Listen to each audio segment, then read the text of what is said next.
Alors, on va démarrer la paracha de Béar. C'est marqué Vaidaber Hashem el Moshe Be'ar Sinaï, il est mort. Donc, a dit Hashem à Moshe Be'ar Sinaï, depuis le mont Sinaï, il est mort en disant Daber el Israël Martalem et dis-leur Kitavou el Haaretz, lorsque vous arriverez en Israël, Asher Anoten Lachem Beshavta Haaretz Shabbat Lachem. Donc, on nous demande de faire chômer la terre de l'Hachem, pour Hashem. Shesh Shanim Tizra Sadecha, pendant 6 années, tu vas semer ton terrain. Et Shesh Shanim Tizmor Kamera, tu cueilleras donc tes vignes. Ve'asafta des boitailles, tu rassembleras sa récolte. Ubashana Shevi'it, Shabbat Shabbaton Yel Haaretz. Par contre, la 7e année, Shabbat Shabbaton Haaretz, Shabbat Lachem, Sadecha Lotizra, Ve'kamera Lotizmor. Donc tu n'auras ni le droit de semer, ni le droit de cueillir, etc., de faire des cueillettes, des vendanges. C'est vrai? Ensuite, on dit Vaïta Shabbat Laaretz, Shabbat Laaretz. Donc cette terre-là sera chômée. Lachem, Leochla, Lechaola, Avdecha, Vamatecha, Velisirecha, Ulto Shavecha, Gaimar. Donc tu pourras manger les fruits de ton travail, toi, donc ton serviteur, ton employé, ta servante, Ulsirecha, ceux que tu loues, les gens que tu fais travailler, et l'Ulto Shavecha, ceux qui vivent chez toi, Garim et Marc, qui vivent avec toi. Velivem Techa, tes animaux, Velachaya, Shabbat Alsecha, et les animaux qui sont dans ton pays, donc tu devras abandonner tous tes biens, tout ton terrain va être abandonné à celui qui voudra manger, jusque même les animaux. C'est-à-dire qu'ils vont... Les animaux, ils pourront rentrer chez vous, manger chez vous, tout ce qui est les fraises, les carottes, tout, ils vont tout manger. Ça va. C'est pas évident hein, de savoir qu'on va travailler 6 ans dans une terre et que la 7e année, on va tout abandonner. C'est quoi cette approche bizarre? On dit tu vas travailler 1 an, ok, tu vas profiter du fruit de ton travail, 2 ans, 3 ans, 4 ans, c'est long, c'est 6 ans de travail, c'est énorme. Et au bout de la 7e année, c'est là qu'on nous dit que la terre doit chômer. Elle doit chômer l'Hachem. L'Hachem, ça veut dire qu'on doit abandonner toute forme de travail, on va pouvoir consommer les fruits qu'on a produits dans son terrain pour soi, pour tous ceux qui nous entourent, mais c'est à l'abandon. C'est-à-dire qu'on laisse tout à l'abandon et les gens viendront manger chez vous. Voilà, c'est porte ouverte. Même les animaux du quartier, les animaux du coin, ils vont venir manger chez vous. C'est dur à vivre quand même, non? Hein? C'est dur après comme un rapprochement avec la semaine. Comment? Oui. Un rapprochement avec la semaine. Non, j'ai compris la symétrie, mais la logique. C'est quoi la logique? De devoir arrêter Shabbat, je comprends parce que je me consacre à Hachem. Mais d'abandonner mes biens, d'abandonner tout ce qui me permet de me nourrir, tout le produit de mon travail, c'est énorme. C'est quelque chose qui est difficile à accepter pour une personne. D'abandonner son terrain aux gens. Le produit de son travail, c'est livré normalement, j'aurais dû commercialiser, je ne commercialise rien du tout, c'est interdit. Et je laisse à l'abandon mon terrain, les gens viendront manger chez moi, même les animaux ils rentreront, j'aurai rien le droit de dire. J'aurai pas le droit de clôturer mon terrain, j'aurai pas le droit, tout ça c'est interdit. D'accord? Ça fait appel à quelle notion? Donc ça fait appel au bitachon, ouais, la confiance en Dieu. En Dieu. C'est marqué ainsi plus tard dans la paracha. Hein. Vechi tomru. Et si vous allez vous poser la question de savoir, mais qu'est-ce qu'on va manger la 7e année puisqu'on n'a pas le droit de travailler? Oui. Alors Hachem il va à Sivitit Berkati, j'ai annoncé, j'ai ordonné ma bracha. Voilà. Et donc il va y avoir une production qui permettra de survivre la 7e et au début de la 8e année. La 6e, la 7e et la 8e année. Il a prévu une bracha Hachem la 6e année de façon à ce qu'on puisse manger la fin de la 6e, la 7e entièrement et le début de la 7e jusqu'à Pessah. Voilà ce qui est prévu. Sivitit Berkati. Ça veut dire que derrière, il faut y croire. Donc on lui dit, tu sais, ne t'inquiète de rien. Parce qu'Hachem, il a une bracha, il va créer une bracha. Il y a comme dans la confiance en Hachem, quelque chose qui est de l'ordre de la bracha. Il y a une bénédiction d'Hachem, que si tu lui fais confiance, alors il va pouvoir organiser sa bracha chez toi. Mais si tu lui fais pas confiance, malheureusement, il ne pourra rien faire pour toi. C'est intéressant de voir qu'on veut nous entraîner à avoir confiance en Dieu. Dans des choses qui sont vitales. Le travail, le fait de manger, de vivre, c'est vital. Donc on voudrait qu'on délègue Hachem, entre guillemets, ouais, en lui faisant confiance, en disant, voilà, même dans tout ce qui est vital chez toi, laisse-moi intervenir pour te montrer que j'existe pour toi. Mais il faut que tu l'acceptes, ce qui est contre nature. Oui, la vodette Hachem, des fois, elle est contre nature. Mais pour développer du bitachon, de la confiance en Dieu. Ça va?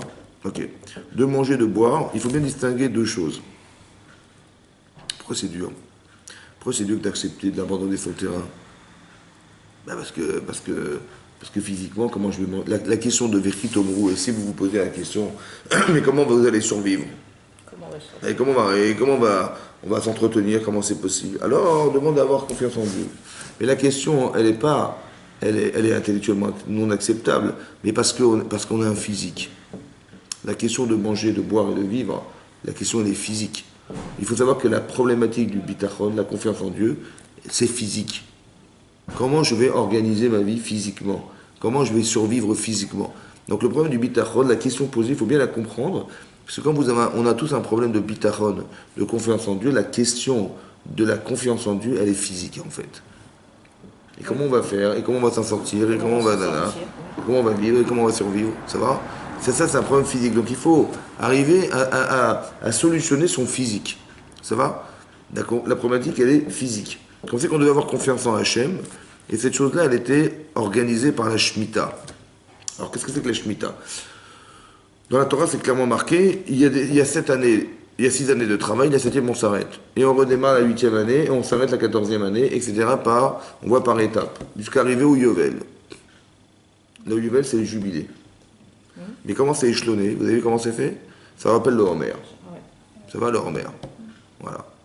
Maintenant, le Homer, c'est quoi le Homer? C'est, voilà, la Torah nous dit, dans la paracha de la semaine dernière, on l'a vu, que le Homer, c'est une offrande qu'on apportait à Hachem, qui était d'orge, à base d'orge. Ketzir, Reshit Ketzir Echa, les prémices de tes récoltes, tu les donnes à Hachem, le lendemain de Pessah. Donc, normalement, c'est pas prévu que le lendemain de Pessah, on fasse des récoltes. Parce que Pessah, c'est le début du printemps. Mais il y a des choses qui poussent à ce moment-là. Alors Hachem nous demande d'apporter Reshit à Homer. Ouais, les prémices de tes récoltes qu'on appelle le Homer. C'est un korban, ouais, c'était un sacré, une offrande qu'on apportait le lendemain de Pessah. Maintenant, pourquoi c'est Reshit?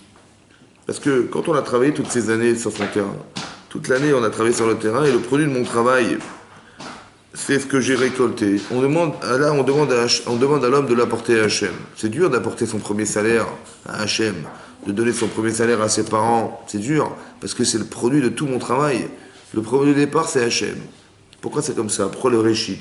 Ce qui nous attache, le travail auquel on est attaché, et le produit de travail auquel on est attaché, on l'offre à Hachem. Alors, il y a une manière indirecte d'expliquer aux gens le bitachon d'Hachem, la confiance en Dieu. C'est quoi? Donc, la confiance, elle se construit, je pense, d'abord dans une capacité à accepter quelle est l'origine de ce que j'ai. Très important qu'on soit d'accord que tout ce qui est produit, tout ce que j'ai, ça vient d'Hachem. Oui, il y avait un travail qui était un travail psychologique d'acceptation d'Hachem. De quelle manière ça va se construire? Tout simplement parce que le produit de mon travail lui revient. Alors on va essayer de réfléchir ensemble. On va essayer de comprendre la notion de bitachon, la confiance en Dieu. Maintenant, d'un côté, c'est dur d'avoir confiance en ce que je ne vois pas, c'est vrai. Mais d'un autre côté, on va essayer de réfléchir ensemble pour essayer d'accepter l'idée de la confiance qu'on veut avoir d'Hachem. Oui? Parce que tout ça, tout ce que je vous dis, c'est transparent, ça ne se voit pas, c'est une confiance. Ça veut dire d'accepter tout ce qui se passe autour de soi, que tout vient d'Hachem. Alors, il y a plusieurs midrashim, ouais, mais il y a notamment un midrash qui dit comme ça. Quand vous dormez, qu'est-ce que fait Hachem? Hachem, les vents déplacent les nuages. Les nuages, ils arrosent nos terrains. Hachem, il fait que pendant qu'on dort, la nature, elle fonctionne. Ouais, donc, c'est-à-dire que les herbes vont pousser, etc. Et que finalement, l'énergie qui est produite par la terre, elle vient d'Akadosh Baruch Hu. Ça va? Dis Hachem, voilà, tu vas devoir travailler. Donc, tu vas labourer ta terre, c'est dur. Tu vas devoir semer. Tu vas devoir éviter que des herbes sauvages, elles entourent tes terrains, auxquelles envahissent ton blé, etc. Tu vas devoir récolter, tu vas devoir donc cueillir ton blé, tu vas devoir le sécher, l'engranger, tu vas devoir le concasser pour séparer le son du blé, n'est-ce pas? Maintenant, il n'y a pas de vent, qu'est-ce que tu fais? Il n'y a pas de vent. Tu ne pourras jamais séparer, vanner, c'est-à-dire séparer le son du blé, tu ne pourras pas. Alors Hachem il dit, écoute, amène-moi le Homer, amène-moi ces prémices, juste pour me payer le vent. Ça va? C'est une des manières de dire quoi? Payer le vent. C'est-à-dire qu'en vérité, il demande simplement d'apporter des prémices. C'est quoi les prémices? Du Homer. Le Homer, oui, c'est Asirit à Efa, un dixième de Efa. Une Efa, c'est environ 25 kilos. À Syrie, tu avais fait un dixième de 25 kilos. Hachem, il demande simplement d'amener 2,5 kilos de nos récoltes, ce qui n'est pas grand-chose. Il n'a pas demandé d'amener du blé, il a demandé de l'orge. L'orge, c'est ce qui est le moins cher. Il dit, je ne vous demande rien en fait. Je vous demande simplement de reconnaître que tout ce que vous avez fait vient de moi. Pourquoi faire? Pas parce qu'Hachem, il cherche à ce qu'on parle de lui, simplement de comprendre l'origine des choses. Sans Hachem, on ne peut rien faire, vous comprenez? Je dis, mais attends, j'ai quand même labouré, j'ai quand même semé, j'ai quand même, voilà, le fruit de mon travail, j'ai sué, je me souviens, là, j'ai usé mes vêtements, j'ai usé ma santé. Oui, pour produire ce que j'ai aujourd'hui. J'ai compris, mais l'énergie, elle vient d'où? L'origine de ce que tu n'as fait que déplacer des éléments, voilà ce que tu as fait, il faut que tu aies conscience de ça, et pas de croire que le produit de ton travail, c'est toi. Tu vois, c'est moi. C'est-à-dire, c'est pas que lui, c'est Hachem et lui. J'ai compris, mais quelle est la participation de l'homme dans tout ça? Vous comprenez? Quand Hachem dit, écoute, tu vas me payer le vent, c'est une blague. C'est pour dire, écoute, mais tu veux mettre que tout ce que tu as, c'est moi. Je te demande juste de la reconnaissance. C'est la reconnaissance qui va créer la confiance. Est-ce que vous comprenez qu'il faut nourrir une conscience? Mais dès l'instant où on ne peut pas avoir confiance aux gens si on n'a pas déjà au départ quelque part construit un lien entre nous. C'est impossible autrement. Donc Hachem demande juste une chose, amenez-moi leur mère. Après on va augmenter la chose en disant, ça ne va pas durer 49 jours, ça va durer 49 ans. Ça veut dire que chaque 7 ans, tu vas t'arrêter de travailler. Je dis, mais ça, c'est pas possible. Je dis, mais comme je t'ai demandé d'amener le Homer pendant toutes ces années, tu as eu confiance en moi? Oui, parce qu'on sait bien que le Homer amène des brachot. Dès l'instant où on crée un lien avec Hachem, on peut avoir des brachot. La bracha, c'est quoi? C'est que les choses fonctionnent. Vous voyez, quand c'est marqué dans la Torah, Baruch Yeh Mikolam, il me dit Hachem, tu seras béni de tous les peuples. Donc on pensait qu'on allait venir en Amérique. Oui. Il dit non. Lo yilecha akar vakara, il n'y aura pas de gens stériles. Lo yilecha kol cholim, ni de gens malades. C'est-à-dire que la normalité des choses, c'est la notion de bracha, c'est que les choses fonctionnent. Après, il y a la notion de multiplication. Mais la notion de bracha, c'est que les choses, elles fonctionnent. La klala, c'est l'inverse. C'est qu'il y a des obstacles. Klala, c'est quoi klala? Une malédiction. Mais klala, c'est kal. Ça veut dire qu'on nous a rendu légers. Ça va? Bracha, on nous a rendu mevorach. Ça veut dire quelque chose qui est que la source de la bracha, c'est Hachem, bien entendu. Mais je remercie Hachem de ce qui m'arrive. Le réflexe de remercier Hachem de ce qui m'arrive, c'est une notion qui doit être construite au départ. Que moi j'ai traduit comme de la Gdusha. Quand on parle de Gdusha dans la Torah, oui, quand on parle de Gdusha, on a du mal à définir qu'est-ce que c'est que la Gdusha. Mais je pense que la Gdusha, c'est la capacité de pouvoir refuser certaines choses dans sa vie. Qu'est-ce qui m'empêche de faire? La Torah nous dit il faut pas voler, il ne faut pas payer en retard le salaire de ses employés, il ne faut pas maudire l'aveugle, il ne faut pas mettre d'embûches devant un aveugle, il ne faut pas maudire le sourd, il ne faut pas se venger, il ne faut pas avoir de rancune, il ne faut pas. Oui, voilà tout ce qu'il ne faut pas faire. Et à la fin on nous dit mais il faut aimer son prochain comme soi-même. C'est ça qui est marqué, n'est-ce pas, dans la parasha Kedoshim. Il y a une flopée d'interdictions, et à la fin on nous dit, vous savez quoi, il faut aimer son prochain comme soi-même. C'était simple, il fallait juste aimer son prochain comme soi-même. Donc dis-moi clairement, aime ton prochain comme toi-même. Et bien sûr que si je l'aime mon prochain, je ne vais pas le voler, je ne vais pas lui mentir, je ne vais pas le maudire, je ne vais pas, etc. Vous avez compris? Qu'à cause ça servait de nous avoir fait toute une lignée d'interdictions pour finalement nous dire qu'il fallait aimer son prochain comme soi-même. Dis-moi simplement, il faut aimer les gens, il faut aimer ta femme, tu ne lui mentiras pas, tu ne vas pas la tromper, voilà. Tout simplement, c'était clair. On n'avait pas besoin de nous énumérer toute forme d'interdiction. Il fallait simplement nous expliquer qu'il fallait aimer les gens, c'est tout. C'était simple. Et si tu aimes les gens, tu ne leur mentiras pas, tu ne retarderas pas leur salaire, tu mentiras pas, tu ne voleras pas, voilà. C'était clair ou pas? Okay. Le problème qu'on a en vérité, je vais vous expliquer mon problème. Le problème, c'est qu'on ne sait pas aimer. On ne sait pas combien il faut aimer, non plus. La Torah dit, c'est combien tu dois l'aimer? Jusqu'à ne pas lui mentir. Il faut aimer les gens jusqu'à ne pas les tromper intellectuellement, ne pas les voler de force et en cachette, ne pas arriver à mettre des embûches chez les autres. C'est jusque-là que tu dois aimer les gens. Donc l'interdiction me permet de concentrer quelque chose. Il faut qu'un jour j'arrive à ne pas mentir. Mais il faut que j'ai le respect des autres pour ne pas leur mentir. Il faut aimer les gens. Donc c'est quoi la Gdusha finalement? Kedoshim Tiyou, c'est quoi? En vérité c'est simple. C'est d'arriver à construire des notions chez nous qui vont nous apporter la capacité, l'amener à la capacité à ne pas accepter de mentir, à ne pas accepter de tromper les autres, à ne pas accepter, un petit peu comme dans l'idée, écoutez-moi bien, quand c'est marqué dans la Torah, lorsque Yaakov il est éprouvé par la femme de Potiphar, Vaïmaen, c'est marqué il a refusé. Il a refusé d'aller avec elle. Mais qu'est-ce qu'il a dit à cette dame? Il a dit, écoute, ton mari, c'est mon maître. Il faut bien se mettre dans un contexte où Yosef est un esclave, n'est-ce pas? Mais Potiphar, c'est un ministre. C'est le ministre de Pharaon, c'est le ministre des boucheries. Ouais, Sarah Tabachim. Donc imaginez-vous, quelqu'un est esclave chez un des présidents, un des ministres du président de la République. Voilà ce qu'était Yosef. Maintenant, qu'est-ce que dit Yosef à cette dame? Il lui dit, écoute, ton mari, il m'a nommé chef dans cette maison. Il n'y a pas plus grand que moi chez lui. Il m'a carrément tout livré. C'est-à-dire qu'il a fermé les yeux et il m'a dit, voilà, occupe-toi de ma maison. Je suis maître de maison et je m'occupe de tout. Oh, je m'occupe de tout. C'est lui qui m'a nommé comme ça. La seule chose qui m'a interdit, c'est toi. Et je vais quand même pas prendre la femme de celui qui m'a nommé chef dans sa maison et qui m'a donné une force aussi incroyable. Je peux pas. Ça va? Et une chose, et après il dit il a dit Ra'a Agdola Azot, ce grand mal, on va dire comme ça, ouais. Et aussi Khatatil Lekim, mais j'aurais fauté vis-à-vis d'Hachem. Parce que les blés noirs, parce que Yosef c'est un blé noir, eh ben, ils ont une interdiction de pratiquer l'adultère. Voilà ce qu'il a dit. Il a dit deux choses. Un, voilà qui je suis. Voilà ce que je dois à ton mari. Et je ne vais quand même pas trahir sa confiance.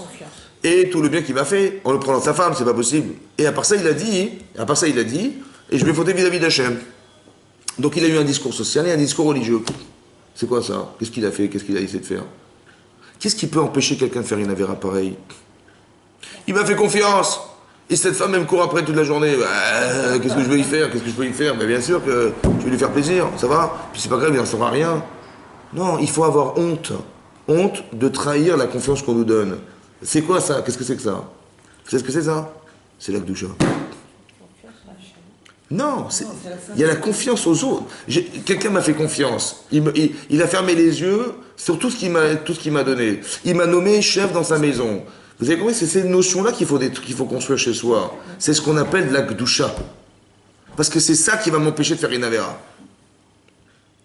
Donc ça veut dire qu'il faut développer l'honnêteté, il faut développer la reconnaissance qu'on nous doit aux autres, il faut développer, mais c'est ça, aimer les gens. Parce que si tu aimes les gens, tu peux pas, c'est ça d'aimer, mais ça se construit intellectuellement et ça se construit émotionnellement. Je reconnais le bien qu'on m'a donné, je reconnais la position que j'ai dans cette maison, je reconnais que tout ce que je dois à cette personne. C'est très très important de le construire, parce que demain, on va être en porte-à-faux avec des situations qui vont faire qu'on pourra trahir ces notions. C'est ça la verra. Maintenant, quand est-ce qu'on a la capacité de dire non? Que si c'est construit. Si c'est pas construit, impossible. On va être évacué, on va tout balancer. Vous avez compris? Cette notion-là, Kedoshim Tiyu, c'est ça que ça veut dire. Ça veut dire que tout le monde est capable de faire une chose pareille. On ne nous donne pas des Kedoshim, on croit qu'il fallait être Rabbi Shimon Bar Yochai. C'est pas ça qu'on a dit. Kedoshim Tiyu, ça veut dire ayez des notions claires dans vos têtes. Et ça, c'est Hachem, ça. Ce que je vous dis, c'est Hachem. Kedoshim Tiyu qui Kedoshani, parce que dit Hachem, c'est de cette manière que je me déplace aussi. Parce qu'Hachem, il fait du bien en permanence. Oui, bien en permanence. Hachem, il n'attend rien de ce monde. Simplement, il voudrait qu'on crée un lien avec lui. Par amour pour Hachem, par confiance en Dieu. Ça va? D'arriver à se créer ce lien. Le lien qui va se créer, il va se créer, pas physiquement, il va se créer spirituellement. Quand on aime quelqu'un, c'est spirituel, c'est pas physique. Le physique va entretenir quelque chose, mais c'est essentiellement spirituel. Et donc, cette spirituelle, elle se construit dans des notions spirituelles. Que l'amour, la confiance, la reconnaissance, ce sont des notions, vous comprenez, qui ne sont pas physiques, qui se traduisent dans du physique, bien entendu. Parce que quelqu'un à qui j'ai confiance, je lui propose de travailler pour moi. Quelqu'un que j'aime, je vais l'inviter chez moi à la maison, etc. Donc ça va se traduire physiquement dans quelque chose, mais essentiellement spirituel. C'est vrai dans les mitzvot, c'est vrai dans les averot. Ah bien sûr, l'avera, c'est autodavar, c'est la même chose.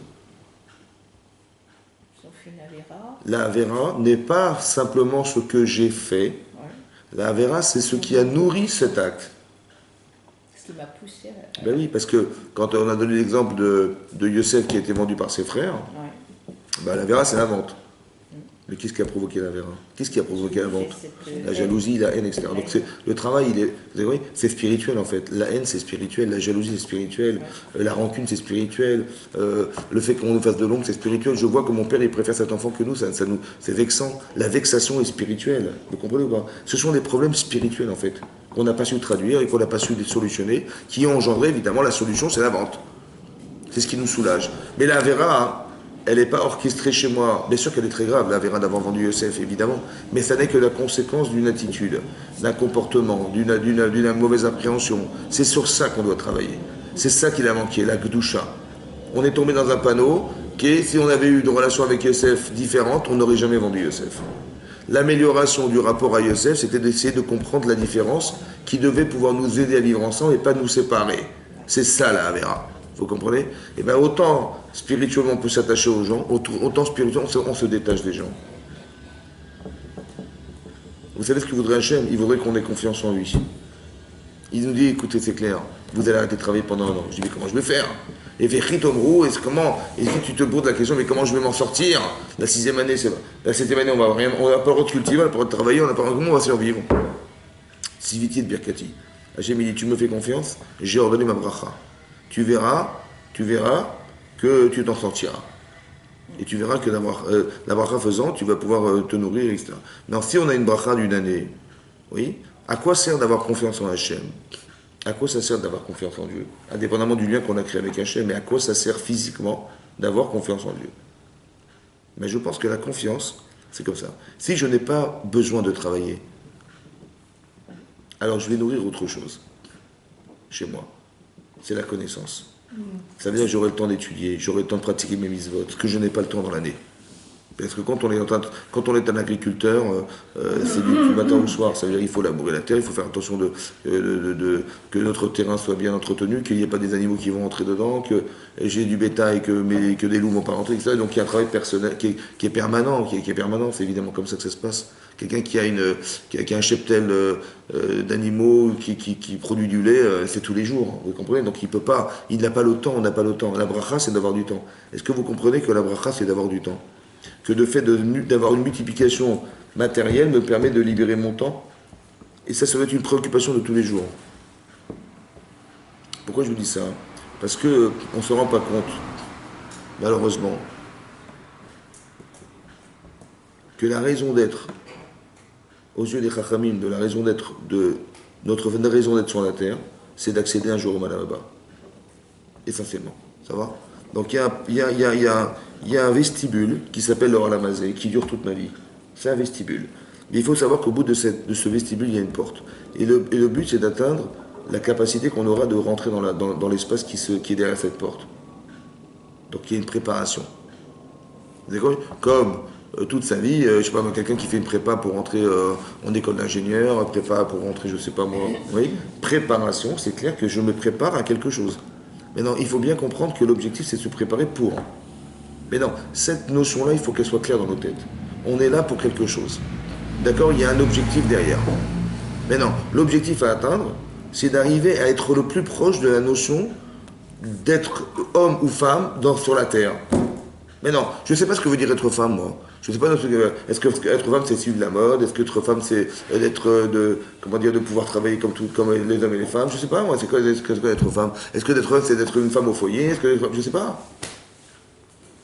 Ouais, est-ce que ma mère, elle m'a toujours dit, il faut faire comme ça, comme ça? Bon, je vais calquer ce que ma mère m'a dit, je ne sais pas. Est-ce qu'elle a raison, elle a tort, j'en sais rien. Ouais, est-ce que la culture dans laquelle on est baigné aujourd'hui, c'est la bonne? J'en sais rien. Vous comprenez? Tout ça, c'est très aléatoire. Donc, elle est où la référence?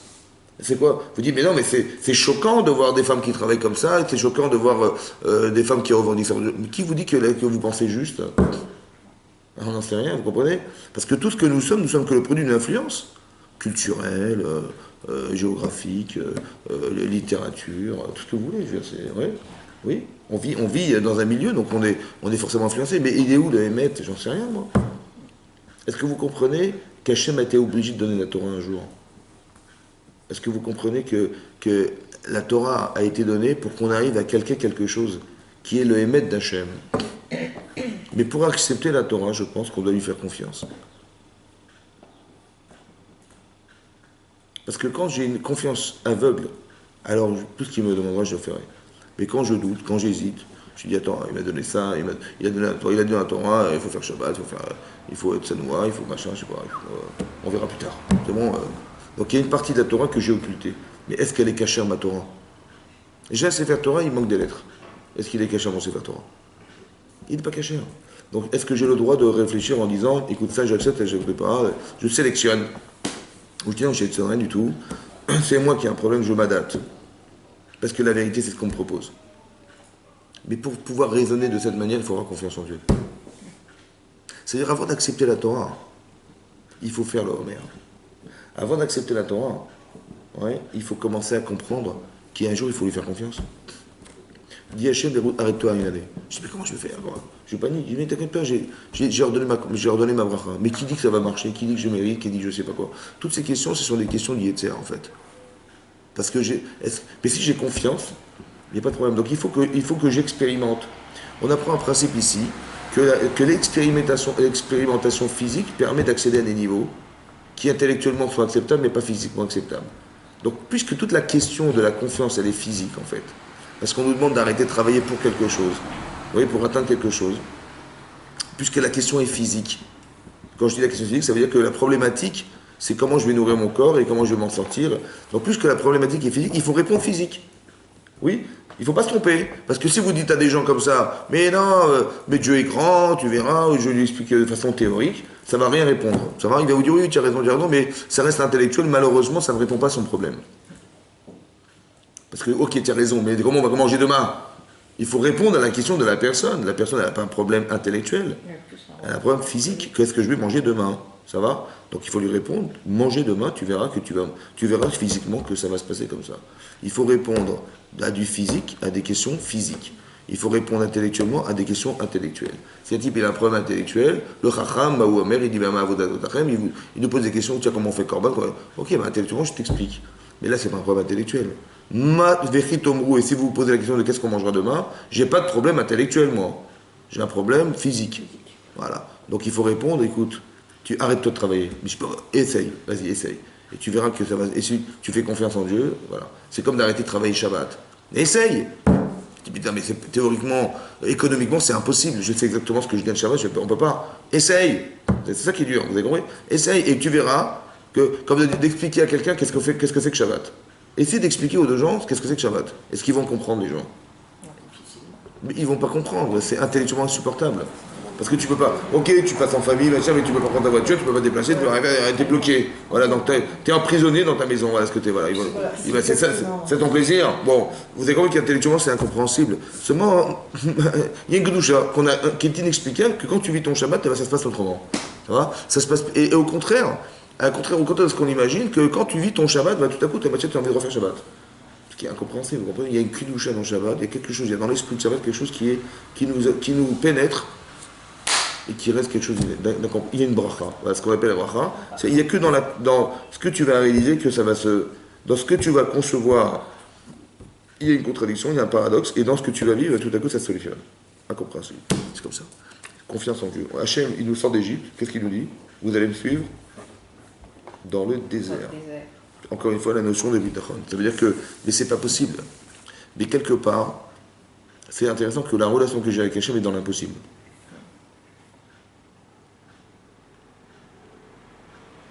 Comme si que, des fois, il fallait provoquer l'impossible. Qu'Hachem crée des fois des choses impossibles, il crée de l'impossible, ou bien on provoque l'impossible. Par exemple, moi ça m'a toujours choqué que Rabbi Shimon Bar Yochai, oui, lorsqu'il a critiqué le gouvernement romain prétextant que tout ce qu'ils avaient fait, soi-disant, les bains, comment on veut dire, les marchés, tout ça c'était bon, c'était dans leur intérêt personnel. Ils ont fait des ponts pour taxer les gens, etc. Voilà. Et donc ce lachonara, cette forme de médisance a été entendue aux yeux de Rome. Ouais, donc ça n'allait plus à César, il a décrété qu'il allait mourir. Voilà, il fallait condamner Rabbi Shimon Bar Yochai. Qu'est-ce qu'il a fait? Il a trouvé une super cachette, il s'est caché dans le Beth Midrash. Le Beth Midrash, qui est une cachette extraordinaire. Bon, il a dit, après il a dit, bon, mais s'ils attrapent, parce que sa femme lui amène à manger tous les jours, il dit, mais s'ils l'attrapent, ils vont la torturer, elle va faillir, et donc elle va nous dénoncer. Il dit, au mieux qu'on la laisse tranquille, et ils sont partis dans une grotte. Avec combien de valises? Rien. 0. Combien de nourriture? 0. Hein? C'est incroyable, hein? Qu'est-ce qu'il a fait Hachem? Il est obligé de faire un miracle. Il a mis sur ce dos un caroubier. Mais comment ça se fait qu'Hachem il a suivi? Et comme l'on lui a pensé. Bon, après il s'est dit, qu'est-ce qu'il a pensé? Il s'est dit, tiens, on va faire la prière, on n'a rien, on n'a pas de vêtements. Ouais, et qu'est-ce qu'on va faire? Donc il faut payer. Est-ce qu'on a le droit de prier avec des vêtements sales? Non. Bon, c'est quoi la solution alors? Bah, quand on n'a pas le choix, qu'est-ce qu'on fait? Et je dis, bah, c'est pas grave, on va prier avec des vêtements sales. Lui, il a trouvé une solution, lui. Vous savez ce qu'il a trouvé? Et ben, ils se sont déshabillés et ils se sont enterrés dans la terre. Ça vous serait passé par la tête, vous, un jour, en tant que comme ça, vous? Je dis qu'on n'a pas de solution, mais si, tu as une solution, tu t'enterres. Quel est le problème? Tu t'enterres. Mais tu te rends compte de ce que tu me demandes là, jusqu'au cou dans un sable, avec ce que ça veut dire, on va se dessécher dans la terre, c'est une solution. Hein? Vous avez compris ça? Ça veut dire que pour nous, c'est pas une solution. Si, c'est une solution. Pour lui, c'est une solution. Ça veut dire qu'il part sans rien, sans vêtements, il est confronté à une situation où il faut absolument prier avec des vêtements propres, et il va rester capable de rester 12 ans dans la terre. Il faut qu'un jour, Eliyahu Hanavi vienne dire, écoute, le décret s'est arrêté pour qu'il sorte de la grotte. Lui, il s'est resté toute sa vie dans la grotte, quoi. Hein? Les douleurs. Alors, aussi. oui, c'est marqué dans la Gemara. La Gemara dit que les souffrances qu'ils ont vécues, ça a apporté quelque chose, évidemment. Mais quand vous dites supporter la douleur. On ne supporte pas les gardiennes de ça. C'est pour ça qu'on ne va pas dans ce système. Bien sûr, bien sûr. Pas enfermé par la... Alors c'est intéressant parce que je pense que la confiance qu'on a d'Hachem, ou la Torah elle-même, elle nous permet d'avoir des certitudes. Vous avez compris? Ça veut dire comme ça. Comme ça. Rabbi Shimon Bar Yochai, son objectif, c'était un Talmid Chacham. Voilà. Mais alors, si pour arriver à atteindre ce but, il faut s'enterrer dans la terre, oui, pour lui, c'est pas une souffrance. Parce que je sais ce que je fais et pourquoi je le fais. La souffrance, c'est de ne pas le comprendre. Quand on vous dit, bah, fais-le parce que ça, il dit, oh, mais je comprends pas, je dis, bon, bah, c'est là que je souffre de ce que je fais. Mais si j'ai un objectif, mais qui t'en soit est passer par une souffrance pour l'atteindre, je ne souffre jamais de ça. Il faut partir du principe que, par exemple, une femme qui accouche, eh ben, elle sait qu'elle va souffrir en accouchant, mais le plaisir, le bonheur d'être mère, ça dépasse la souffrance. Alors on dit oui, c'est dur, mais bon, on veut dire c'est un passage. Est-ce qu'une femme elle va se refuser logiquement d'avoir des enfants parce qu'elle va souffrir le jour de son accouchement? Vous avez compris, non? Et peut-être c'est l'inverse qui va se créer. C'est que j'ai souffert pour lui. Je l'aimais. Oui, le paradoxe, c'est d'avoir souffert pour quelqu'un. C'est comme ça qu'on va l'aimer, parce que c'est le prix de ce que valait l'amour que me procure cet enfant. Si je l'ai eu sans effort, je l'aimerais moins que si j'ai eu la difficulté de l'obtenir. Est-ce que vous êtes d'accord? Mais donc des fois, la souffrance c'est un booster ou un révélateur. Autant que, c'est marqué dans la Gemara, que Rabbi Akiva a dit Chavivi misurim. Chaviv en hébreu ça veut dire chérir les souffrances. On a du mal à comprendre en quoi la souffrance, on doit chérir les souffrances. Quelqu'un arrive à un problème, et bien il va dire ouais super, ouais, c'était merci Hachem. Hein? Quand le problème est résolu, mais tant qu'il n'est pas résolu, Ben, souffrir, depuis quand la souffrance est un passage obligatoire? On a du mal à comprendre ça. Ouais. Est-ce qu'il savait qu'il allait souffrir dans la terre, Rabbi Shimon Bar Yochai? Évidemment qu'il savait. Seulement Chavivi misurim. Ça veut dire que ce passage, pour lui, était un passage... En vérité, la souffrance, elle est corporelle. Comme si il avait envie d'éliminer son corps. C'est quelqu'un qui a été capable d'avoir des sodotes de la Torah. Il a compris, il a eu accès à une connaissance de la Torah qui est inaccessible pour le commun des mortels. C'est le Zohar, c'est le secret de la Torah. Oui. Peut-être dans l'idée, il avait compris que ce qui fait écran à ma neshama, c'est mon corps. Il avait envie de casser quelque chose en lui. En fait, comme si il avait envie d'éliminer ce qui l'empêchait d'accéder au fond à sa neshama. Mais il n'a pas fait parce que ça lui fait mal. Mais le plaisir et le bonheur d'atteindre ce niveau-là est obligatoirement passé par le passage qui est d'une souffrance corporelle. C'est son corps qui souffre. Mais en fait, c'est comme si il allait capable volontairement d'annihiler quelque chose qui l'empêchait d'accéder à autre chose. Comme Hachem nous dit, suivez-moi dans le désert. Mais on ne peut pas survivre dans le désert. Mais ça oblige Hachem à faire pleuvoir de la manne dans le désert. Derrière un physique, il y a toujours quelque chose d'extraordinaire. Il y a une révélation qui est beaucoup plus grande derrière un physique. Tu dis, mais si on rentre dans le désert, si on avait refusé de rentrer dans le désert, on n'aurait jamais eu le privilège de voir la manne tomber dans le désert. Vous avez compris ça? Comme c'est que derrière une façade, il y a toujours quelque chose d'énorme. C'est ça qu'il faut partir du principe que d'avoir confiance en Dieu, c'est de découvrir que derrière la confiance que je lui porte, il y aura toujours quelque chose d'extraordinaire. Et plus l'obstacle est puissant, et plus on voudrait m'empêcher de voir quelque chose de puissant. Comme on arrive devant la mer Rouge, on est pris en étau entre les Égyptiens, le désert et la mer, et là, il n'y a aucune solution physique. Il n'y a pas de solution physique. Qu'est-ce que tu vas faire? Tu vas te battre? Tu ne peux pas. Tu vas rentrer dans la mer, tu vas te noyer. Tu vas dans le désert, tu vas mourir de faim et de soif. Alors, il n'y a pas de solution physique. Et là, on fait intervenir Hachem. On fait appel à Hachem. On prie Hachem. Mais quand on prie Hachem, en fait, on sait pertinemment que la solution n'est pas physique, elle est impossible physiquement. Donc, comme c'est qu'Hachem, il avait créé ça, pour dire si tu me fais confiance, on va sortir de la notion logique du physique. Je vais ouvrir la mer Rouge. Il ne le savait pas, mais aujourd'hui on le sait. Ça va? Donc on en tire des enseignements. C'est-à-dire que plus j'ai confiance en lui, moins j'ai d'obstacles dans mon existence. C'est incroyable. Et plus ça permet à Hachem de me montrer qu'il existe de façon fondamentale. Et plus je m'enferme dans ce que je crois, oui, et moins Hachem il a la capacité de me montrer qu'il existe. Il va me montrer, bien sûr, comme la vie courante.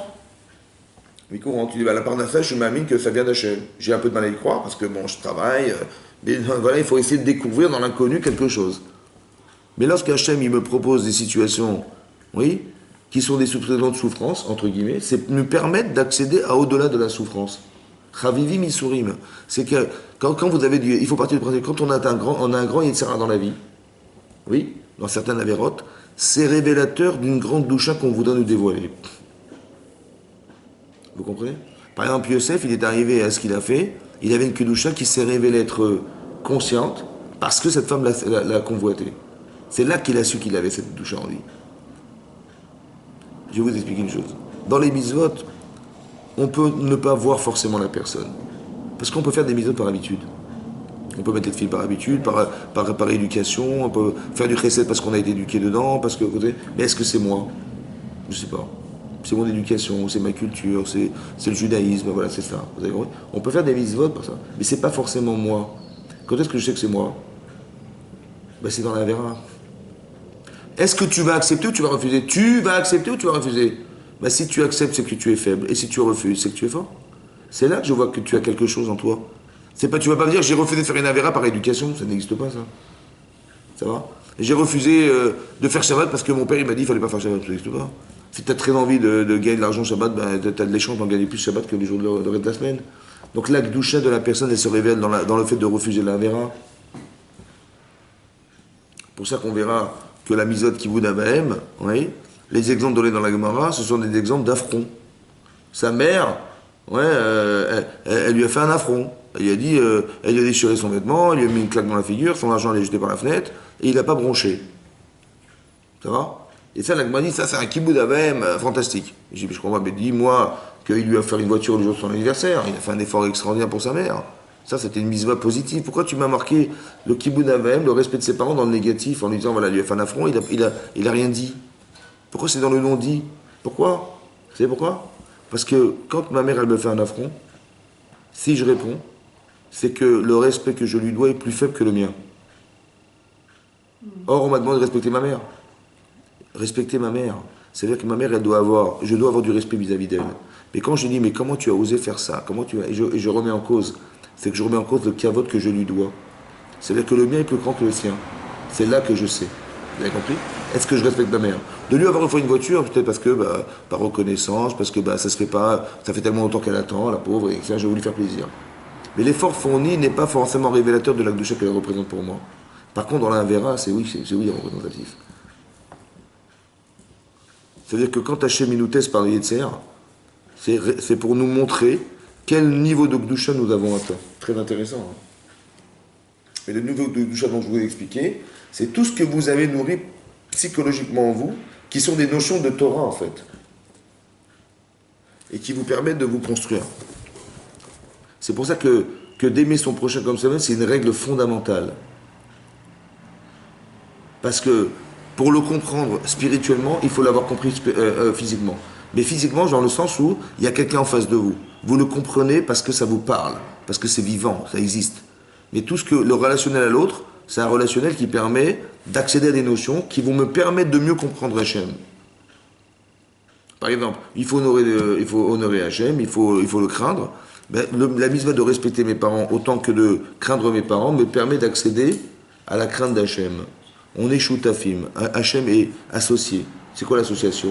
C'est permet de faire le lien associatif entre mes parents et Hachem. Ça va, vous avez compris? La hirat Hachem, je vais bien le comprendre avec mon père et ma mère.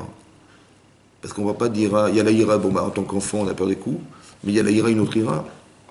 Il y a la peur de mal agir, la peur de décevoir, la peur de... Ce sont des notions spirituelles. La peur de mal agir. Est-ce que j'ai bien fait? Ça va? Ou alors de décevoir. Hachem, il a investi toute la terre pour moi.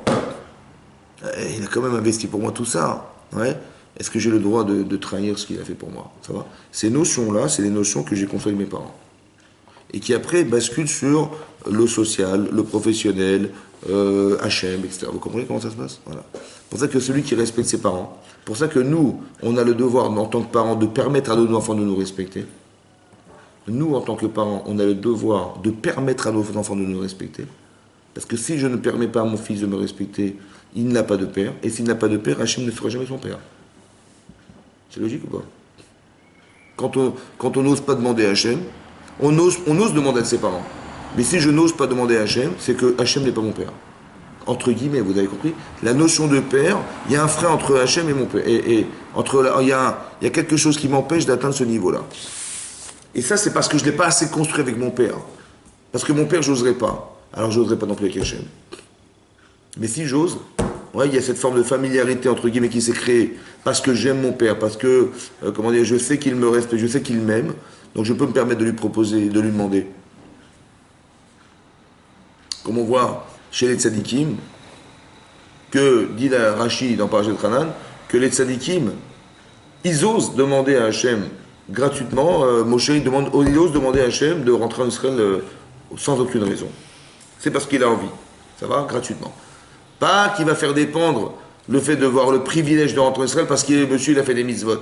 Il dit on fait un échange, voilà j'ai fait des mitzvot, je mérite de rentrer en Israël. Ça va?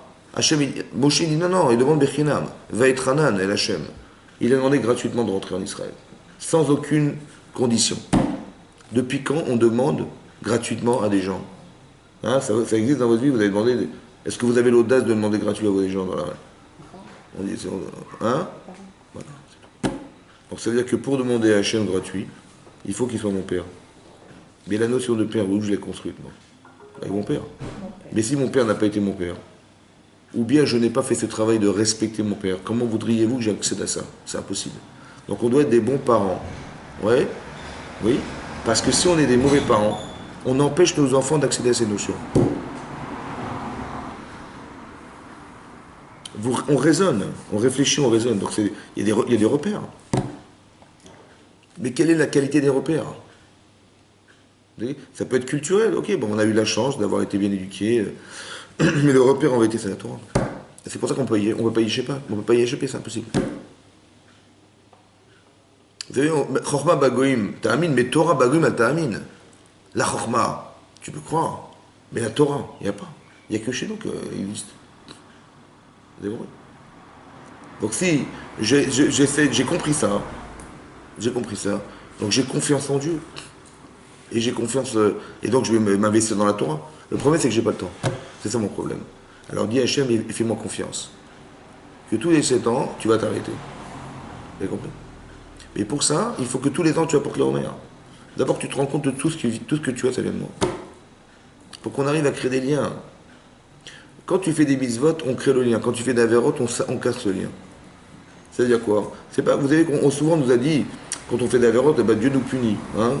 Quand vous étiez petit, on vous disait, voilà, Dieu vous punit, Dieu nous punit, il n'est pas content, il nous punit. Donc c'est comme ça qu'il faut traduire le schéma, que si je fais les mitzvot, tant mieux, mais Ishameru lachem, gardez-vous, dit Hachem, de vous détourner par près de la Vodazara, Veicharaf Hachem, Hachem se mettra en colère, et il va arrêter le ciel, et qu'il ne pleuvra plus, et qu'il n'y aura plus de pluie sur nos terrains. Voilà. Quand on traduit mot à mot, on apprend que Dieu n'est pas content, hein, il se met en colère, et voilà ce qui se passe. Est-ce que Dieu se met en colère?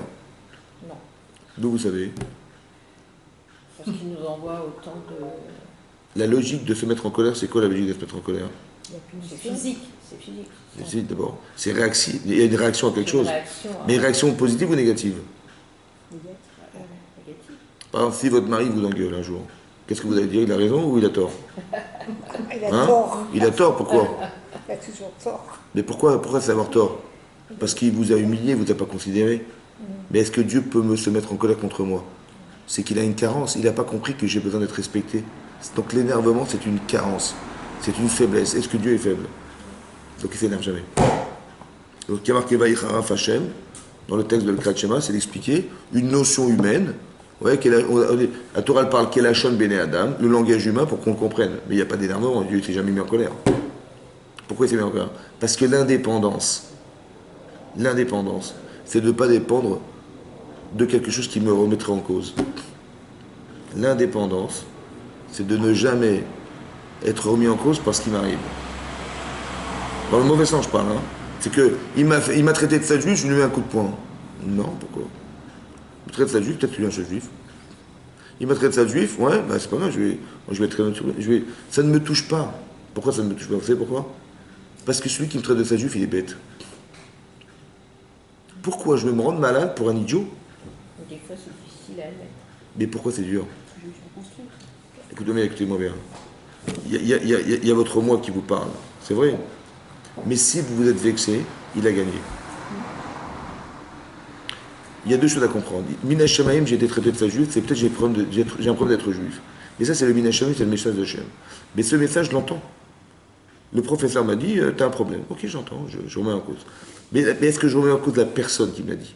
Je juge la personne, mais ça ne me répète, mais je ne me vexe pas. Parce que je ne tomberai jamais dans le piège des abrutis qui m'entourent. Vous avez compris? Voilà. Parce que si je me vexe de ce qu'il m'a dit, avoir confiance en Dieu, c'est comprendre qu'Hachem il passe par l'intermédiaire pour me envoyer des messages. Donc, il m'a envoyé un courrier qui m'a fait mal au cœur, je lui déchire ton courrier. Donc quand je remets en cause la personne qui m'a insulté, je veux lui casser la figure, donc je coupe le courrier. C'est ça que j'ai fait en fait. Mais c'est stupide. C'était un message. Par contre, je peux juger la personne. Qui va, écoute, j'entends, tu m'as traité de ce juif, il n'y a pas de problème. Il y avait deux témoins, je te mets au tribunal, insulte raciale. C'est tout, terminé. Donc le juge, pourquoi? Parce que pas pour moi en vérité. Mais c'est pour lui. Parce qu'il faut qu'il arrête. Comme il y a des gens, ils se sont fait cambrioler, Minash Shamaim. Ça va? Oui ou non? Mais il y a deux Minashamaim. Il y a un Minashamaim que tu as perdu de l'argent, mais il y a un deuxième Minashamaim. C'est que peut-être que tu vas porter plainte pour l'arrêter, non? Minashamaim.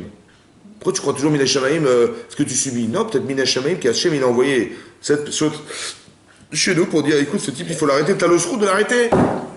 Minashamaim. Il ne faut pas se laisser faire. Bah oui, donc ça veut dire que ça, c'est d'être neutre pour pouvoir juger comme ça. Ne pas se mettre en colère, mais au contraire. Mais la puissance. Hachem ose la moïtaine. C'est quoi notre puissance? Ose, c'est d'oser.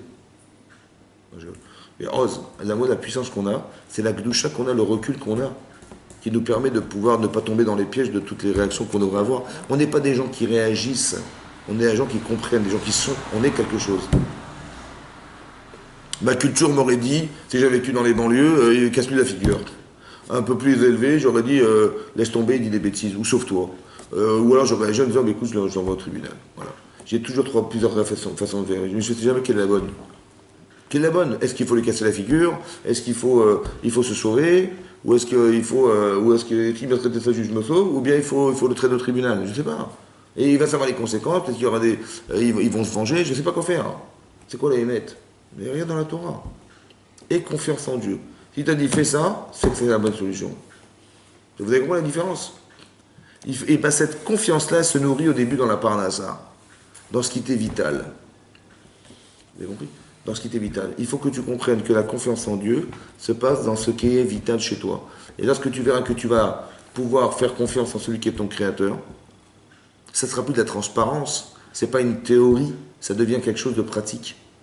Ça devient tellement pratique que Rabbi Chanan Mendoza, il va t'allumer des veilleuses avec du vinaigre. Tellement ça devient pratique. Mais c'est une expérience vécue qui devient tellement conceptualisée qu'elle devient réalité. Mais ça demande de l'expérience physique, vous comprenez? Il faut répéter des opérations, il faut répéter des choses. Et bien ce que je répète en vérité, je m'introduis d'une Gdoucha, qui est un rouar qui vient d'Hachem, qui fait que c'est ça la mitzvah. Oui, que le changement Ani mekadishrem, dit Hachem, c'est moi qui vous sanctifierai. C'est-à-dire que ce que tu vas entériner comme certitude vient d'Hachem. C'est un cadeau d'Hachem, ça. Tu fais des mitzvot, et ben tu vas avoir de la confiance. Mais la confiance, c'est Hachem qui te la donne. C'est ce que j'appelle la Gdusha. La capacité de dire, si demain je vous demandais d'être Mahal Shabbat, pour beaucoup d'argent, vous me diriez non. Pourquoi? Parce que ça n'a pas de prix. Mais ça, c'est la Gdusha que vous avez atteint qui vous permet de dire non. C'est vrai ou pas? C'est ce que j'appelle la Gdusha. La certitude de vos actes, que la certitude de ce que vous respectez dans vos vies, qui va faire que ça n'a pas de prix. C'est comme ça. Est-ce que parce que j'ai des problèmes d'argent, je vais vendre ma mère pour récupérer une rançon? Hein? Ma mère, je vais la vendre pour récupérer une rançon? Mais non. Parce que ma mère, elle représente tellement de choses. Mais c'est sa Gdusha, c'est la relation que j'ai créée en moi. Et la Gdusha, c'est la représentation de ce qu'elle représente pour moi, évidemment, c'est ça. C'est ça qui nous permet d'accéder, vous comprenez? C'est ça le travail. Mais on n'a pas le temps, malheureusement, on n'a pas le temps de s'occuper de ça. Alors que c'est l'essentiel de notre existence. Alors Hachem me dit, je vais ordonner ma bracha. Mais non, j'ai travaillé 1 an, j'ai travaillé 2 ans, j'ai travaillé 3 ans, j'ai travaillé 4 ans, j'ai travaillé 5 ans, j'ai travaillé 6 ans. Et après, la 7e année, je sais que j'ai la shmita, j'appréhende. Comment je vais faire? J'ai la question. Hachem, ne t'inquiète pas, la 6e année, il y aura une production pour 3 ans. La 6e année qui finira, la 7e année et le début de la 7e jusqu'à Pessah. Ne t'inquiète pas. Maintenant, j'ai vécu ça, je l'ai vécu physiquement. Je l'ai vu dans mon terrain. J'ai vu cette augmentation de production. Je l'ai vu de mes yeux. Maintenant, j'ai étudié pendant 1 an. La 7e année, j'ai étudié à plein temps au collège toute la journée. Est-ce que vous imaginez ce que ça veut dire? Maintenant, qu'est-ce que la 8e année, elle sera comme la première année? J'ai étudié 1 an à la yeshiva. Et j'ai étudié la Torah, je me suis attaché à ma rabbinite, j'ai vu une dimension de la Torah que je n'avais jamais vue de ma vie. Voilà. J'ai étudié 1 an de ma vie. Voilà, on m'a donné ce privilège d'étudier 1 an.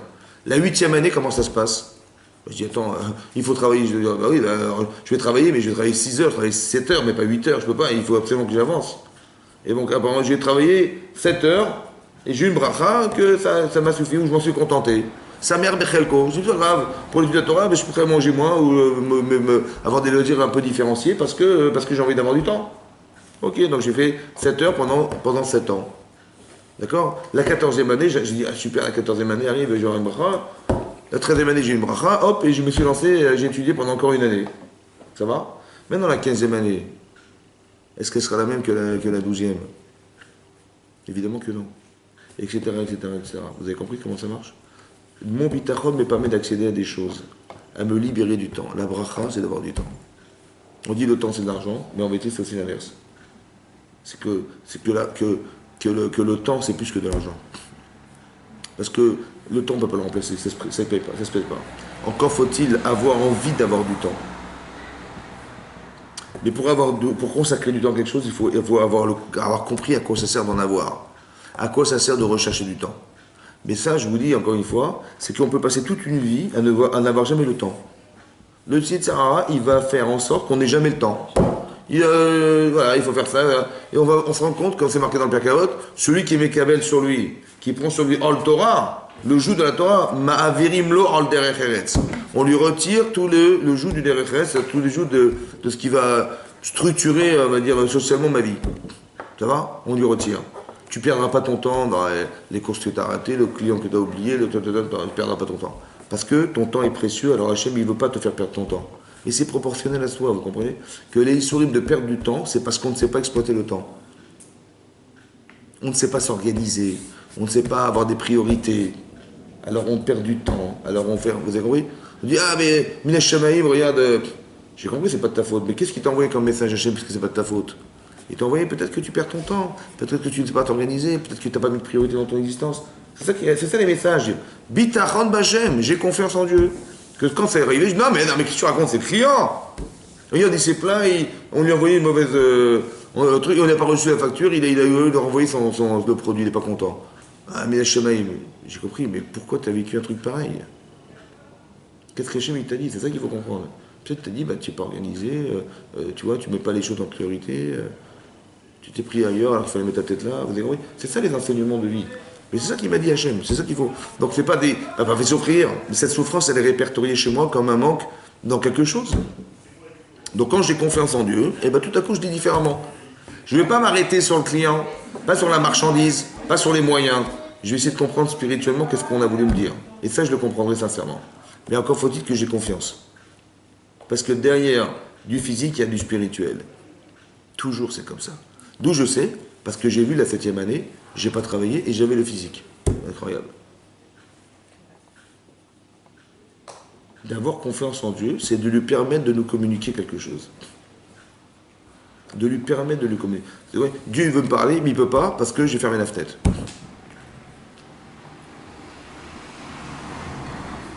Mais non, pour avoir conscience de ça, c'est très important qu'on le comprenne aussi. À votre avis, quelle est la fonction d'Hachem sur la terre? C'est quoi sa fonction? Il a créé le monde, et tout. Quelle est sa fonction essentielle? C'est quoi le but? Qu'est-ce qu'il s'est donné comme rôle, lui? D'être métive, de faire du bien sur la terre. Protéger, etc. De faire du bien, ouais. Voilà, le soleil, l'oxygène, les arbres qui poussent, la nature, etc. C'est son travail. Le travail, c'est de quoi? De permettre à l'humanité d'exister. Donc il donne en permanence. Ça va? Quand on fait des mitzvot, qu'est-ce qu'on permet? On permet qu'il pleuve, dit le passouk dans le Kriyat Shema. Et quand on fait des avérotes, on bloque le ciel. Ve'atzar et hashamayim, ve'elohim atar. Va stopper. Le mitzvot, c'est envoyer la pluie. Dans le texte de la Torah, c'est marqué dans le Kriyat Shema. Ve'aya, im shamu atishmu al-mitzvotai. Voilà que si vous écoutez mes mitzvot, ouais. Le'ava et Hashem, d'arriver à aimer Hashem, bechol evavchem uchal nafshechem, de tous vos cœurs et de toute votre âme. Ve'natatim et arasechem. Là, je ferai pleuvoir de la pluie sur vos terrains. Ouais. Ve'achalta ve'savarta, et tu mangeras et tu te rassasiras. Après, marqué shameru lachem. Gardez-vous. Lachem, vous. Ishamu lachem, penif televavchem. Que votre cœur se détourne. Vous avez compris? C'est un problème d'orientation émotionnelle. La Torah nous dit clairement. Va'avatem Elohim acharim, mais vous allez adorer d'autres dieux. Ouais. Ve'icharav Hashem, Dieu se met en colère. Ve'icharav Hashem, ve'atzar et hashamayim. Ve'atzar. Atzeret, c'est quoi Atzeret? C'est bloqué, fermé. Et hashamayim et haaretz. Et hashamayim, le ciel, pardon, ve'elohim atar, il n'y aura pas de pluie. Ça va? Voilà, il va ce qui se passer. Donc on fait les mitzvot pour qu'il pleuve et on fait des avérotes. Les avérotes, ça empêche de pleuvoir. C'est ça que ça veut dire? Hein? C'est ça que ça veut dire? On fait des mitzvot pour qu'il pleuve, quoi. Non. En fait, on fait des mitzvot pour permettre à Hachem de faire que le monde continue, pour qu'on ait la bracha, que ça continue. Ça va? Maintenant, écoutez-moi bien. Si la raison pour laquelle Hachem il a créé le monde, c'est pour permettre au monde d'exister, sa fonction, son rôle, c'est de donner. Oui? Quand quelqu'un fait une avéra, qu'est-ce qui se passe? Il bloque quoi? Il bloque qui? Il bloque qui? Il y a marqué comme ça. Si vous faites des mitzvot, alors je ferai pleuvoir sur vos terres. Et même tes animaux mangeront, etc. Et tu pourras manger, tu te rassasier. Mais si on fait d'Averot, je fermerai le ciel. Ve'atzar et hashamayim. La nature, il est bloquée. Mais en fermant le ciel, qu'est-ce qu'il fait Hachem? Il n'y a plus de pluie. Il y a plus... Mais qu'est-ce qui... À l'homme de faire toujours. Mais qu'est-ce qu'il fait Hachem? Qu'est-ce qu'il fait dorénavant puisqu'il n'y a plus rien à faire? Il n'y a plus de pluie, il n'y a plus rien. Qu'est-ce qu'il fait Hachem alors? Hein? Ben il attend. Il attend. Mais il veut donner ou il veut attendre? Il Donc quand je fais une avéra, qu'est-ce que je fais? Je le fais attendre. Oui. Est-ce que vous vous rendez compte de la folie derrière? Sa raison d'être, c'est quoi? C'est donner. C'est son seul but. Mais je dis non, tu ne pourras pas donner. La force de la avéra, c'est d'empêcher Hachem de remplir son rôle. Vous voyez comme c'est grave faire des avéras ou pas? Essayez de le comprendre dans ce sens. Pas, on a été puni, Dieu n'est pas content. Essayez de comprendre que la raison d'être d'Hachem, c'est de donner. Et quand je fais une avéra, je l'empêche de jouer ce rôle. C'est ça qui est grave. C'est comme des enfants rebelles. Les parents, ils voudraient bien s'occuper d'eux, mais ils ne peuvent pas. Pas parce qu'ils ne veulent pas, parce qu'ils ne peuvent pas. Donc le type, quand il a fait sa petite rébellion, il a empêché ses parents de jouer leur rôle de parents. C'est ça que ça veut dire, c'est pareil. La frustration de ne pas être parent, c'est grave. Mais c'est occasionné par le fait que l'enfant refuse. J'ai retiré la fonction essentielle d'Hachem. C'est énormissime, c'est très grave. Mais quand j'ai conscience de cette émotion-là, est-ce que je vais faire la vérobe maintenant? Non, parce que je ne me rends pas compte que j'empêche le Créateur de jouer son rôle. C'est très grave, vous avez compris? C'est ça qui est marqué dans le schéma. C'est comme ça qu'il faut le lire aussi. Ah, simplement, voilà, je vais être privé de pluie et je vais être privé de... C'est vrai. Il faut aussi comprendre derrière tout ça, un peu de recul, un peu d'élévation, et de comprendre que derrière tout ça, j'empêche Hachem de jouer son rôle. Oh, c'est quand même énorme. C'est très grave, donc c'est pour ça qu'on ne peut pas. Donc si j'ai de la reconnaissance, est-ce que je vais l'empêcher d'agir? Est-ce que je vais faire des avérotes qui vont l'empêcher d'agir? Je pourrais pas. Il faut arriver à cette émotion-là. Mais ça passe par une relation de confiance. Voilà. Et Hachem, il crée des situations où on peut lui faire confiance. À nous de les accepter et de les absorber et de vivre avec. Il vous arrive un truc, merci Hachem. Et n'importe quoi, je sais pas, n'importe quoi, merci Hachem. Pourquoi merci Hachem? Parce qu'il faut le ressentir physiquement. On ne peut pas aimer les gens qui nous font du mal. On ne peut aimer les gens que les gens qui nous font du bien. Si Hachem me respecte, je le respecterai. S'il ne me respecte pas, je ne le respecterai pas. Mais Hachem nous respecte en permanence puisqu'il nous fait vivre. Donc la moindre des choses, c'est de respecter celui qui est la source de mon existence. Non, la moindre des choses. Mais si on a des notions claires en tête, on peut se construire. Donc si on n'a pas des notions claires, on ne peut pas se construire sinon. Vous avez compris? Très important ce que je vous dis. Que d'avoir des notions au départ. Il y a Imed Eretz en Torah. Il n'y a pas de savoir-vivre, il n'y a pas de Torah possible. Mais le savoir-vivre, c'est le minimum qu'on demande à la personne. Du savoir-vivre, d'avoir une qualité de rapport à l'autre qui permettent d'entretenir. Mais s'il n'y a pas de Derech Eretz, s'il n'y a pas de Torah, c'est logique ou pas? Je me dis, mais qu'est-ce que tu mélanges la religion avec les modalités de la vie? Tu mélanges tout. Mais non, c'est lié. Il y a une logique comportementale qui amène à une logique spirituelle. Tu sais t'organiser, tu pourras tuer Torah. Tu peux t'organiser. Oui, c'est comme ça. Tu es droit avec les gens, et ben tu pourras comprendre la Torah. Hachem, il pourra s'adresser à toi de façon cohérente. Tu es honnête, et ben tu verras qu'honnêtement, il y a des choses que tu ne pourras jamais faire. Et ben ça va te garder de faire des avérotes. Tu te respectes, tu ne feras pas d'avérotes non plus. Parce que le problème de faire une avéra, c'est ne pas respecter ce que nous sommes. De toute façon, je ne vaux rien, alors ça ne me met même pas en cause. Mais si tu valais quelque chose, tu aurais honte de faire ça. Donc le problème de la avéra, c'est aussi de ne pas se considérer. C'est des valeurs. Mais ça s'appelle la gdoucha, ça. Vous avez compris? Etc. Vous avez compris? Voilà. Chazak ou Baruch, mesdames. Merci beaucoup.